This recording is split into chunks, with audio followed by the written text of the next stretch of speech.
Você quer saber como fazer uma pré-campanha limpa? Continue assistindo esse vídeo.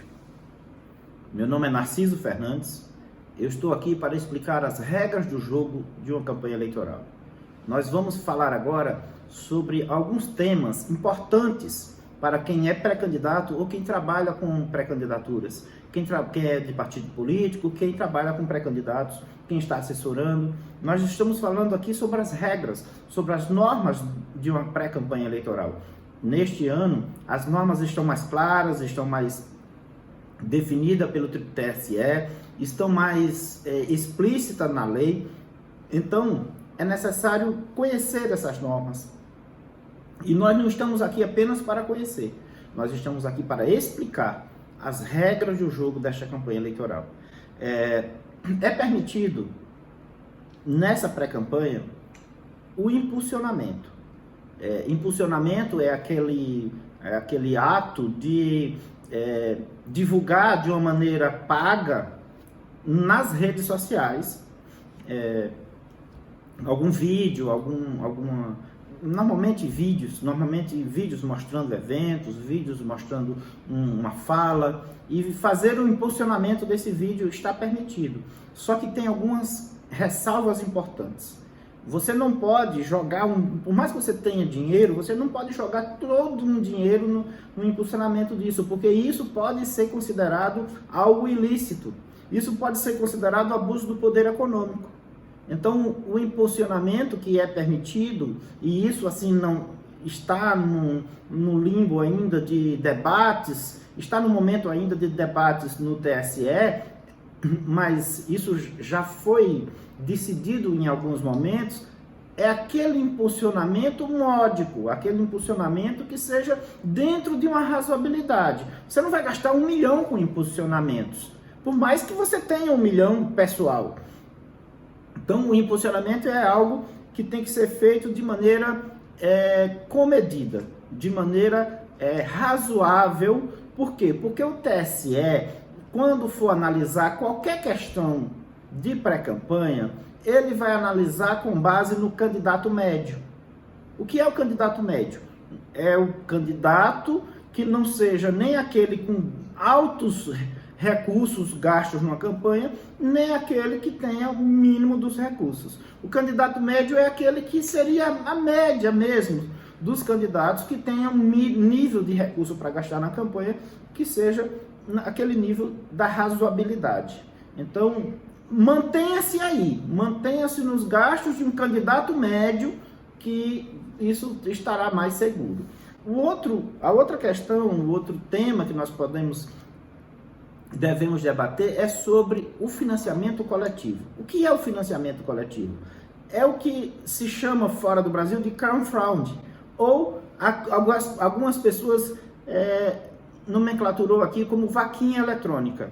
O que seria? Seria dispositivos eletrônicos, tanto na internet, no computador, quanto no celular, num aplicativo no celular, para que as pessoas que são apoiadores daquela determinada pré-candidatura, elas possam fazer doações.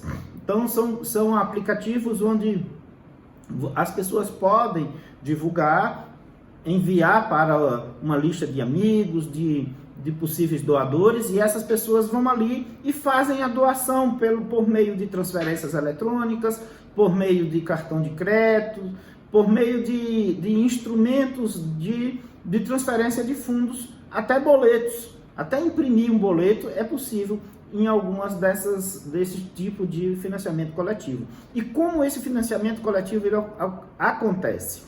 Ele vai acontecer do dia 15 de maio até agosto, até o período que o candidato tiver a conta de campanha.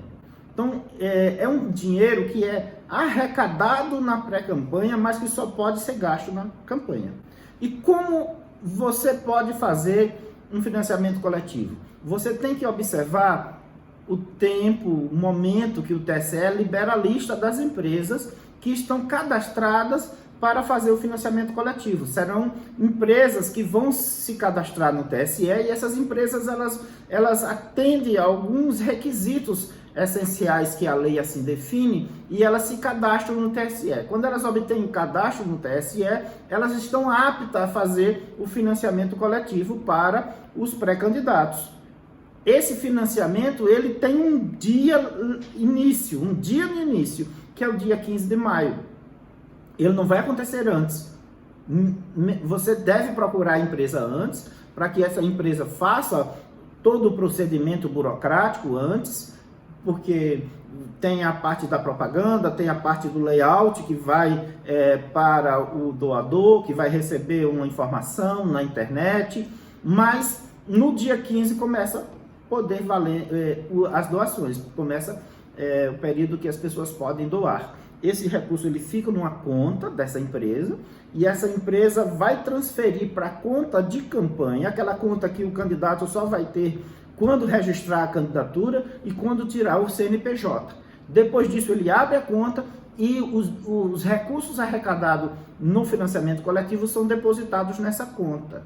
Se aquele pré-candidato, no período de pré-campanha, ainda não vir a ser candidato, ou seja, ele é pré-candidato e desiste, ele é pré-candidato e não é escolhido em convenção, alguma coisa acontecer no percurso que ele não for pré-candidato, os recursos arrecadados no financiamento coletivo, eles são devolvidos aos doadores, descontado as taxas bancárias e etc.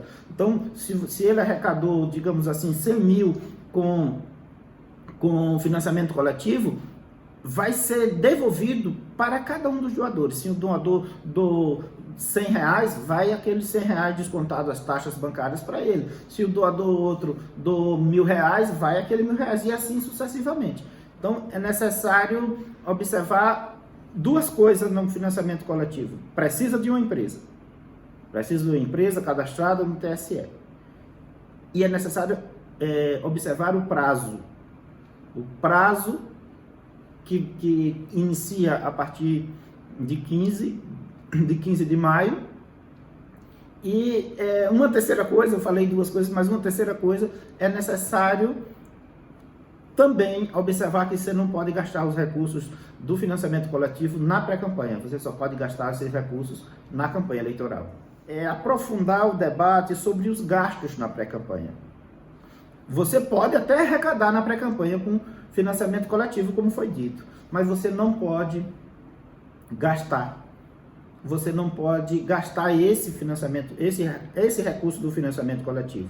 Então, como devemos fazer os gastos na pré-campanha? Então, isso é uma coisa que, até bem pouco tempo atrás, todo mundo achava que era uma coisa, eu gasto quanto eu quiser.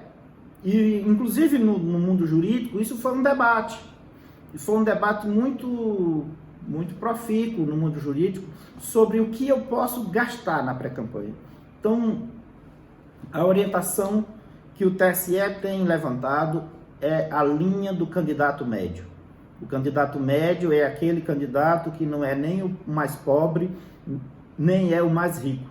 O candidato médio é aquele que está na média e vai estar no período de campanha na média do candidato, na média dos candidatos que estão disputando aquela vaga. Se é um candidato a prefeito, o candidato médio ele vai ser encontrado. Se são 3 candidatos naquela cidade, os gastos que cada um deles tiveram, e aí faz uma média para saber qual é o candidato médio naquela cidade. Porque um candidato médio numa capital como São Paulo é diferente de um candidato médio numa cidade do interior de São Paulo. Então, isso vai ter diferenças. Um candidato médio no Nordeste é diferente de um candidato médio no Sul. Não porque as leis são diferentes para as cidades, mas é porque cada candidatura e cada cidade tem um nível de candidatos concernente ao tamanho da cidade, propriamente dito. Então, inclusive os gastos, os limites de gasto de campanha, eles são definidos de acordo com o tamanho da cidade. Então, essa é a regra. Eu tenho que gastar de acordo com o que gastaria um candidato médio. E no caso de pré-campanha, é mais específico ainda, porque eu não posso pegar um financiamento de um amigo, por exemplo, pedir um dinheiro emprestado. Por quê? Porque isso não pode ser feito na campanha. E tudo aquilo que não pode ser feito na campanha, não pode na pré-campanha. E como é que eu gasto? Eu posso me autofinanciar? Bom, é esse o caminho, é o autofinanciamento. É você utilizar os seus recursos próprios, sabendo que os recursos próprios, nessa campanha agora, eles têm um limite de 10% da arrecadação daquilo daquilo que o candidato arrecadou como renda no ano anterior. Então, o ano base de 2019, aquilo que ele arrecadou e declarou no imposto de renda, é 10% desse valor.